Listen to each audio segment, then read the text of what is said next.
Hey guys, make sure you stand till the end. One common mistake people make when replacing fuses relays that can cost you thousands of dollars in repairs. Stay with us, we'll explain what it is.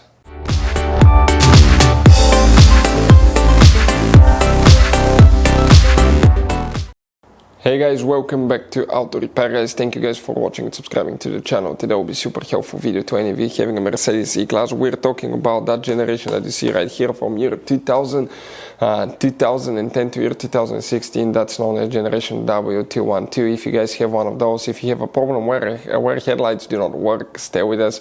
We'll explain what can cause a headlight not to work, what you can check. It could be multiple things. You even have 5 fuses that control it. We'll explain about that. Always start with that first, because it's the easiest thing to do. Sometimes it could be just a bad fuse. We'll talk where you can buy cheap parts, tools, fuses, relays at a good price, quick shipping. That way do not waste money and time, and why it's always a good idea to test fuses and relays. All that guys will be covered absolutely free for your convenience. Make sure you stay until the end. So before we start, let us tell you a little bit about us guys. Now, if you have a Mercedes E-Class, that generation from year 2010 to year 2016-17 guys, this is the W212 guys. We're going to have a video for every single fuse relay on that car, why things do not work, why we're making this one, because we're trying to save you time and money guys. Let's say you're down the road in the middle of nowhere, your car does not start, you need to find where your engine starter fuse relay is located guys, where you can find fuel injection system fuses, fuel pump fuses. All you have to do, come to the channel, watch that video, 1-2 minutes, you're back on the road guys.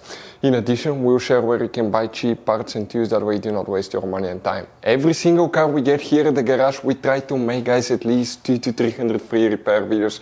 We take them completely apart, we show you how to fix mechanical, electrical, engine work guys, body work, a little bit of everything. And we have more than 12,000 free repair videos on our channels that can save you thousands of dollars guys in free repair videos. Check it out if you need help with that. So let's go ahead and start on it now. If headlights do not work, what you need to do guys, we'll demonstrate on that generation Mercedes E-Class. This is the same generation that you see here. This is the pre-facelifted model, this is the facelifted model, but it should work for both. First we need to start checking up to 5 different fuses for headlights guys, and they will be in 2 different fuse boxes. Then we will explain what else can cause that. Open the hood on your Mercedes E-Class. Once you open it, come on the driver's side. Behind the shock tower here you have that cover, open it, you'll find the main engine fuse box with a layout like this one. Before we guys continue, let's explain quickly why it's always a good idea to test fuses and relays.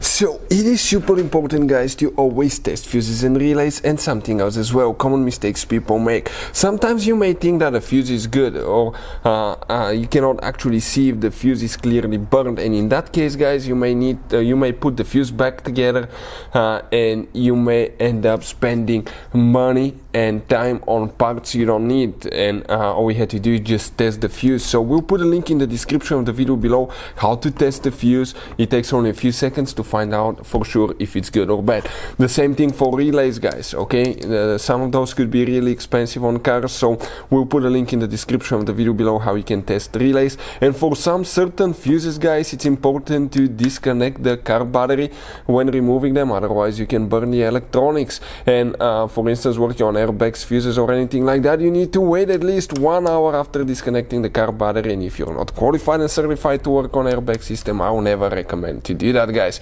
But when disconnecting the car battery guys, okay, common mistake people make, it's important to know which battery terminal you reconnect first. If you do it the wrong way, you can burn electronics modules. How we know about that?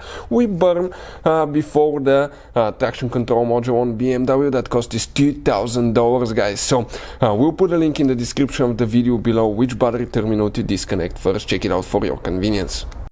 So guys, what you need to check here specifically, multiple things, okay, can cause headlights not to work, but first starts with the fuses. Here we need to check specifically 2 fuses guys for headlights. Will be in that lower section right here. We need to check fuse number 29 and fuse number 30, these 2 fuses. Then you need to open the trunk. On the side you have that cover, pull it out, underneath you have another fuse box. Here we need to check up to 3 fuses guys. We're talking right here now. Okay, let's zoom in a little bit. Fuse number 89. Then you need to check fuse number 74. and 75. Those are all headlights fuses. You may have all of them, you may not, depending which option you have. Other things that can cause the headlights not to work could be bad headlight switch. It could be loose connector behind the headlight, okay? Or if somebody replaced the bulb, sometimes maybe they didn't push the connector all the way in, or the bulb wasn't installed correctly, it wasn't pushed correctly, it came loose, and that caused it not to work. Always check for those things as well. We see it quite often in the garage. Hopefully the video will be helpful. Thank you for watching and see you next time.